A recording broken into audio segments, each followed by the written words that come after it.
ఇంకోటి ఏంటంటే SIT report అండి. ఇప్పుడు సిబిఐ వాళ్ళు ఇన్వెస్టిగేషన్ చేశారు దీని మీద.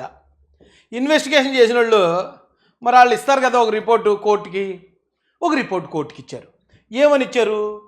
CBI-led special investigation team has filed its final charge sheet, names 36 accused, including the directors of Bhole Baba Organic Dairy, identified as the main hub producing that fake ghee, along with former TDD officials, suppliers, and traders. The SIT alleges that nearly 68 lakh kgs of adulterated ghee made using palm oil and chemical additives entered the TDD supply chain between 2019 and 2024, involving transactions worth about 250 crores. What the SIT has found, as per its charge sheet. అన్నీ మీరు చూసినాయే. రెండోది ఏంటంటే వీళ్ళు చేసిన తప్పేంటి? CBI charge sheet వేసిందటండి. అందులో 36 మంది, అప్పుడు వైసీపీ హయాంలో 36 మంది మీద తప్పు చేశారు. వీళ్ళు 250 కోట్లు తినేశారు. 68 లక్షల కేజీలు నెయ్యిని కల్తీ చేశారు. దాంట్లో కెమికల్స్ ఉన్నాయి, అడల్ట్రేషన్ జరిగిందని చెప్పి సిబిఐ కోర్టులో వేసింది. అదొకటండి. ఎప్పుడైతే ఈ 2 వాస్తవాలు బయటపడ్డాయో నా సామి రంగా మొదలైందండి ఇక్కడ మ్యూజిక్. ఎవడెవడో వచ్చేస్తాడో, వచ్చేసి క్లీన్ చిట్ ఇచ్చిందని వారు ముందు ఫస్ట్ ఏమన్నారండి? Clean chit. ఇలా భలే ఉంటుందండి బాబు. ఇలా స్ట్రాటజీ మనం తెలుసుకుంటే వైసీపీ వాదన ఏంటండి? ఫస్ట్ వాదన క్లీన్ చిట్ ఇచ్చింది మాకు, క్లీన్ చిట్ అన్నారు. క్లీన్ చిట్ ఇచ్చారు, మాకు ఏమీ లేదు, అసలు మేమేం చేయలేదు, అసలు అందులో ఏమీ లేదు, కల్తీ లేదు, ఏమీ లేదు, మొత్తం డబ్బులు కూడా మేము దొబ్బేలేదు అన్నారు. మరి జనాలు అమ్మరు కదా. క్లీన్ చిట్ ఇస్తే కోర్టులో ఛార్జ్ షీట్ ఎలా చేశారని అడిగారు. అందుకని నెక్స్ట్ వీళ్ళు ఎలా తీసుకొచ్చారంటే ఆ కల్తీ టీడీపీ హయాంలోనే జరిగింది. టీడీపీ హయాంలోనే కల్తీ అన్నారు. ఏమండి, అది కూడా ప్రజలు నమ్మలేదు. టీడీపీ హయాంలో కల్తీ జరిగితే మీరు ఎందుకు పట్టుకోలేదురా బాబు, మీరు వచ్చాకే కదా 250 కోట్లు జరిగింది అన్నారని. తర్వాత నెక్స్ట్ ఐటమ్ ఏంటండి? హెరిటేజ్ అన్నారు. హెరిటేజ్కి ఇందాపూర్కి లింకులు ఉన్నాయి. ఆ 2 కలిపి ఇదంతా చేశారు. మొత్తం హెరిటేజ్కి లబ్ధి చేయడానికి చంద్రబాబు నాయుడు గారు ఇదంతా చేశారని ఈ ప్రచారం పెట్టారు. దాన్ని ప్రజలు నమ్మలేదు. నమ్మకపోతే తర్వాత ఏ ప్రాపగండ ఏంటండి? తర్వాత ఏ ఉంటాయి కానీ నేను మర్చిపోయాను అంతే. ఇప్పుడు బిఆర్ నాయుడు గారు, ఎందుకంటే ఈ కల్తీని బయటపెట్టడంలో, జరిగిన అన్యాయాన్ని బయటపెట్టడంలో బిఆర్ నాయుడు గారు కూడా కీలక పాత్ర. ఎందుకంటే ఆయనే చైర్మన్. ఆయన చూసిన తర్వాత ఇవన్నీ బయట ఉన్నాయని వారు గవర్నమెంట్కి నివేదించడం, గవర్నమెంట్ వెంటనే పైవారికి నివేదించడం, సిట్టు రావటం. అంటే దీనికి కారణం ఎవరు? ఈ దొంగతనం బయటపడడానికి ఒకటి చంద్రబాబు నాయుడు గారు అయితే, 2 పవన్ కళ్యాణ్ గారు అయితే, 3 బిఆర్ నాయుడు గారు.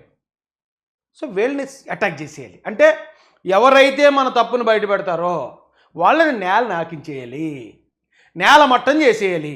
ఎప్పుడైతే వీళ్ళు నేల మట్టం అయిపోయారు అనుకోండి, ఆ తర్వాత ఇక వైసీపీ హయాంలో జరిగిన ఏ ఒక్క అవినీతినన్నా బయటపెట్టే ధైర్యం ఎవడని చేస్తాడండి? ఎవడన్నా అడిగేమో వద్దురా, ఇంత అవినీతి జరిగింది వైసీపీలో అని కళ్ళ ముందు ఉంటుంది. వద్దురా బాబు, దీని జోలికి వెళ్ళామంటే వాళ్ళు తిప్పి మళ్ళీ మన మీదకు చుట్టేస్తారు, మనం బుక్ అయిపోతాం. బా ఏ స్ట్రాటజీ అండి? అసలు ఎక్కడ సినిమాల్లో కూడా ఉండదండి ఇలాంటి స్ట్రాటజీ. జగన్మోహన్ రెడ్డి గారు ఏమంటాడండి ఆయన?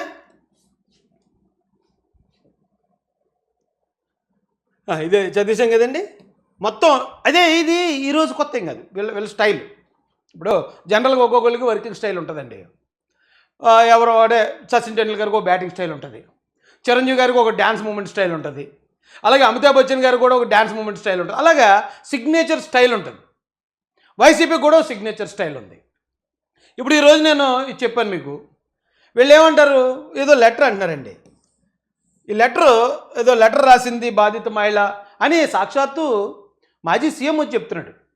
మరి అలా అతను చెప్తున్నప్పుడు మనం కూడా చూపించాలి కదా. ఎక్కడండి లెటర్? ఎక్కడుందండి? ఇదేనా? మాజీ టీటీడీ చైర్మన్ గారు కరుణాకర్ రెడ్డి గారు వచ్చారు. ఆ లెటర్ ఏంటి, దాని కమామిషి ఏంటి చెప్తారు. ఆ లెటర్ ఎప్పుడుదో ఒకసారి చూద్దానండి.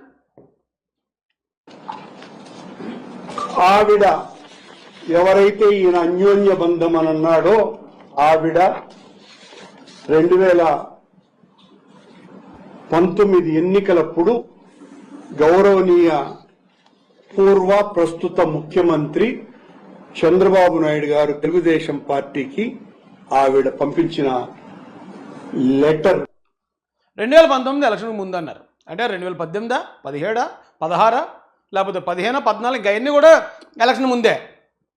అప్పుడే పంపించుంటే ఈ కల్తీ లడ్డూలో కల్తీ చేశారు, 250 కోట్లు తినేశారు, ఆ నెయ్యికి బదులు ఏదో కెమికల్స్ వాడేశారు, అందులో జంతు అవశేషాలు కూడా ఉన్నాయి, పాపం ఈ ఎవరైతే భక్తులు ఉన్నారో మనోభావాలు గాయపరిచారు అని వీళ్ళకి చెప్పకముందు ఈ లెటర్ ఎందుకు బయటపడలేదు?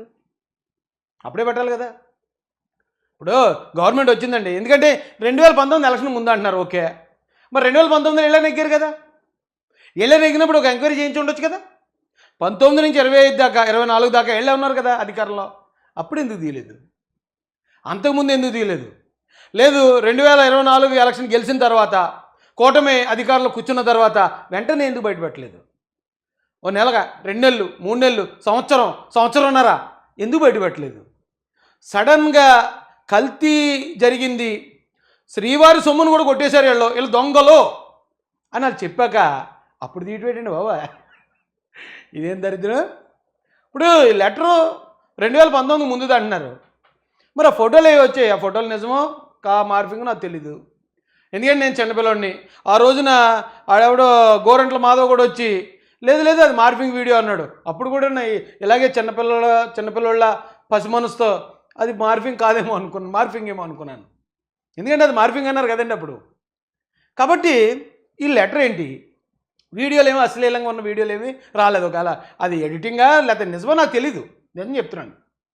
కానీ ఇప్పుడు బయట తీయటం ఏంటి అంటే, మా దొంగతనం ఎవడన్నా బయట పెడితే వాడి మీద ఉన్నవి లేనివి పెట్టేసి వాళ్ళని మేము బదనాం చేసేస్తాం, వాళ్ళని పెంట వాళ్ళ బతుకంతా అసలు వీళ్ళ జోలికి ఎందుకు వెళ్ళామరా, వీళ్ళ దొంగతనాన్ని ఎందుకు బయట పెట్టారా బాబు, వాళ్ళు దొంగతనం చేసుకొని వాళ్ళు నేరాలు చేసుకొని మనం మాత్రం వాళ్ళ జోలికి వెళ్ళకూడదు అనిపించే ప్రయత్నం కాదండి ఇది. ఏమండి, ఆయన బిఆర్ నాయుడు గారి మీద ఇంతకుముందు ఇంకోటి కూడా జరిగిందండి, చంద్రబాబు నాయుడు గారి మీద జరిగింది. ఏం జరిగింది రెండోసారి చిన్న ఎగ్జాంపుల్ చెబుతాను రండి. మాజీ మంత్రి వైఎస్ జగన్ చిన్నాన్న వైఎస్ వివేకానంద రెడ్డి హఠాన్ మరణం చెందారు. కడప జిల్లా పులివెందులలోని ఆయన గుండుపోటుతో ఎస్ వివేకానంద రెడ్డి మృతి. సింపుల్గా వాళ్ళు గుండుపోటుతో మృతి అని చెప్పేశారు. కంప్లైంట్ కూడా వెళ్ళి ఆ రోజున శంకరయ్యకి అదే కంప్లైంట్ ఇచ్చారు. ఆ కంప్లైంట్ కూడా పక్కనే ఉంది, మీకు కావాలంటే శంకరయ్య కూడా చెప్తాడు. గత రాత్రి ఈ దినం ఉదయం 8 గంటలకు స్టేషన్లో లిఖితపూర్వకంగా ఫిర్యాదు చేసినారు. దాని మేరకు సెక్షన్ 174 సిఆర్పిసి కింద కేసు నమోదు చేసి దర్యాప్తు ప్రారంభించినాం. అట్లా బాత్రూంలో పడి ఉన్నాడు, తలకు రక్తగాయాలైనాయి అని చెప్పి ఇచ్చినాడు. వాళ్ళు ఎవరి మీద అనుమానం వ్యక్తం చేయలేదు. వాళ్ళు ఎవరి మీద అనుమానం చెప్పరు, ఎందుకు చెప్తారు? వాళ్ళు అయినప్పుడు వాళ్ళు చూడండి, ముందైతే డీసెంట్గా గుండుపోటు అని చెప్పి కథ ఇది కల్లా చేద్దాం అనుకున్నారు, అది కాదన్నారు. పోలీసులు వెళ్ళడం ఇది అంతా జరిగింది. సరే అండి, పోలీసుల దగ్గరికి వెళ్ళి జస్ట్ అలా పడిపోయాడు అంతే, ఎవరు ఏం చేయలేదు, మాకు ఎవరి మీద అనుమానం లేదు అని ఇచ్చారు కంప్లైంట్. అది 174 పాపం అమాయకంగా శంకరయ్య 174 వేసాడు, అనుమానాస్పద మృతి. అక్కడితో అయిపోనండి. చంద్రబాబు నాయుడు గారు ఊరుకోకుండా మీ బాబాయ్ అయితే మాత్రం చంపుకుంటారా, నాటకాలు ఆడుతున్నారా, ఇక్కడ చట్టం ఉంది, గవర్నమెంట్ ఉంది, ఏంటి మీ సంగతి ఏంటి అన్నాడు అంతే. వెంటనే ఏమైందండి గుర్తుందా మీకు? గురుగారులు మీకు గుర్తు వచ్చేయాలి ఈ పాటికి. అలా అడిగినందుకు రే మీరు